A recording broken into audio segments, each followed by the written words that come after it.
আপনি কি জানেন? দুধ না খেলেও শরীরের ক্যালসিয়াম ঘাটতি পূরণ সম্ভব। ক্যালসিয়াম হল এমন এক খনিজ পদার্থ যা আমাদের দাঁত, হাড়, পেশি ও স্নায়ুকে শক্ত রাখে। কিন্তু অনেকেই দুধ পছন্দ করেন না বা খেতে পারেন না, তাদের জন্যই আজকের ভিডিও। আজ আমরা জানব এমন কিছু খাবারের কথা, যেগুলোতে দুধের মতোই এমনকি কিছু ক্ষেত্রে দুধের চেয়েও বেশি ক্যালসিয়াম রয়েছে। আমাদের শরীরে ক্যালসিয়াম শুধু হাড় আর দাঁতের জন্য নয়, রক্ত জমাট বাঁধা, হৃদযন্ত্রের কাজ, পেশি নড়াচড়া সবকিছুতেই ভূমিকা রাখে। প্রাপ্তবয়স্কদের প্রতিদিন প্রায় 1000 মিলিগ্রাম ক্যালসিয়াম দরকার। শিশু ও বয়স্কদের জন্য আরও বেশি দরকার। ভিটামিন ডি ক্যালসিয়াম শোষণে সাহায্য করে, তাই রোদে থাকা, মাছ খাওয়া ও স্বাস্থ্যকর খাবার খুবই গুরুত্বপূর্ণ। দুধে ক্যালসিয়াম প্রচুর আছে, প্রতি 100 মিলি দুধে প্রায় 125 মিলিগ্রাম ক্যালসিয়াম থাকে। তবে দুধে ল্যাকটোজ নামের এক ধরনের চিনি আছে, যা অনেকের পেটের সমস্যা সৃষ্টি করে। যাদের ল্যাকটোজ ইনটলারেন্স আছে তারা দুধ খেতে পারেন না। তাই দুধ না খেলেও বিকল্প উৎস থেকে ক্যালসিয়াম নেওয়া যেতে পারে। সবুজ শাকসবজি ক্যালসিয়ামের চমৎকার উৎস, যেমন পালং শাক, লাল শাক, কলমি শাক, মিষ্টি কুমড়া পাতা, ধনে পাতা এসবেই আছে প্রচুর ক্যালসিয়াম। পালং শাকে প্রতি 100 গ্রামে প্রায় 99 মিলিগ্রাম ক্যালসিয়াম। এই শাকগুলো কাঁচা সালাদ, স্যুপ বা হালকা ভাজা করে খাওয়া ভালো। তবে অতিরিক্ত সেদ্ধ করলে ক্যালসিয়াম নষ্ট হয়। ছোলা, মসুর ডাল, মুগ ডাল, এই ডালজাত খাবারেও আছে দুধের সমান ক্যালসিয়াম। বিশেষ করে ভেজানো ছোলা বা অঙ্কুরিত ছোলায় ক্যালসিয়াম শোষণ সবচেয়ে ভালো হয়। এক মুঠো ছোলায় প্রায় 80 মিলিগ্রাম ক্যালসিয়াম থাকে। প্রতিদিন সকালে খালি পেটে এক মুঠো কাঁচা ছোলা খেলে হাড় শক্ত হবে, দাঁত মজবুত হবে।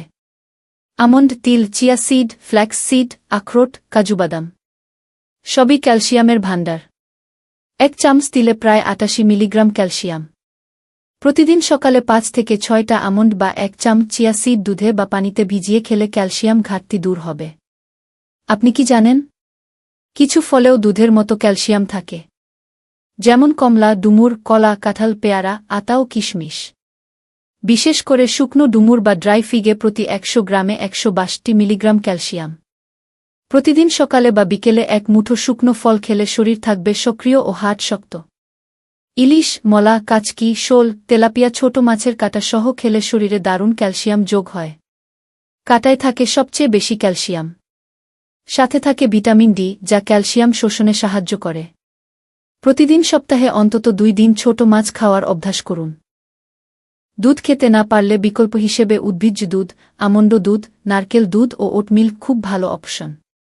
উদ্ভিজ্জ দুধে প্রতি 100 মিলিতে থাকে প্রায় 120 মিলিগ্রাম ক্যালসিয়াম। এগুলো ঘরেই তৈরি করা যায়। 1 কাপ সয়াবিন ভিজিয়ে মিক্সারে ব্লেন্ড করে ছেঁকে নিলেই তৈরি। অতিরিক্ত চা, কফি, কোমল পানীয়, ধূমপান ক্যালসিয়াম শোষণ কমিয়ে দেয়া।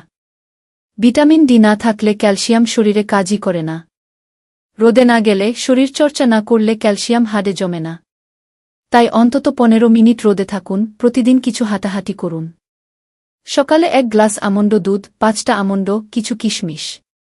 দুপুরে 1 বাটি ডাল, শাক, ছোট মাছ। রাতে 1 কাপ ওটস বা তিল মিশ্রিত খাবার। এইভাবে প্রতিদিন 1000 মিলিগ্রাম ক্যালসিয়াম পাওয়া সম্ভব দুধ ছাড়াই।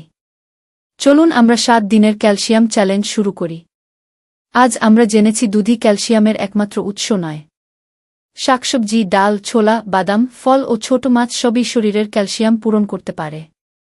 আজ থেকেই আপনার খাবারে এসব যোগ করুন, হাড় ও দাঁতকে মজবুত রাখুন। ভিডিওটি ভালো লাগলে লাইক দিন, কমেন্ট করুন এবং চ্যানেলটি সাবস্ক্রাইব করতে ভুলবেন না।